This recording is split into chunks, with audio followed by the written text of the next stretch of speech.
السلام علیکم ورحمۃ اللہ وبرکاتہ۔ دوستو، آج میں بہت ہی اہم مسئلے پر آپ کو توجہ دلانے والا ہوں۔ بہت سے لوگ اس میں غفلت میں ہیں، عوام تو دور کی بات، خواص بھی اس کے اندر کوتاہیاں کر رہے ہیں۔ وہ مسئلہ یہ ہے کہ اقامت کا مسئلہ۔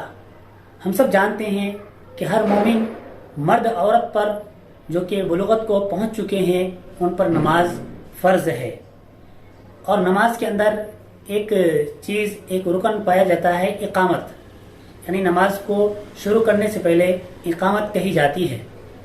اس کے اندر بہت سے لوگ غلطیاں کرتے ہیں۔ ایک سب سے بڑی غلطی تو یہ ہے کہ اقامت کے الفاظ کو صحیح ادائیگی کے ساتھ ادا نہیں کرتے ہیں، اس میں اوقاف یعنی رکنے کے جگہوں پر غلطیاں کر بیٹھتے ہیں۔ عوام بھی اور خواص کا بھی کچھ حصہ غلطیاں کرتے ہیں۔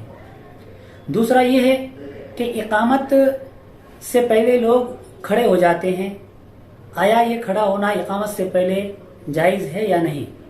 دوستو، اقامت کے الفاظ جیسا کہ اللہ اکبر یعنی رک رک کر، وقف کر کر کے سکون کے ساتھ ہے۔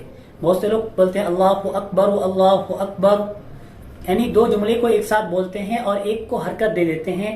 قاعدے کی روح سے یہ درست ہے، لیکن احادیث اور قرآن کے روشنی کی بنا پر یہاں پر وقف ہے، تو یہاں پر قاعدے ٹوٹ جاتے ہیں۔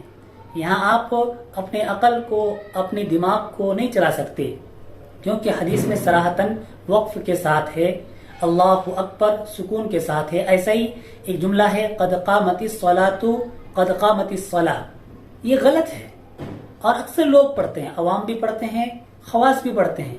طریقہ یہ ہے قد قامت الصلاۃ، یہ ہے۔ تو مکمل الفاظ سن لیجئے جو صحیح طریقہ ہے۔ اللہ اکبر، اللہ اکبر، اللہ اکبر، اللہ اکبر، چاروں کو ایک ساتھ بولیں گے، لیکن رک رک کے، آیت کر کر کے۔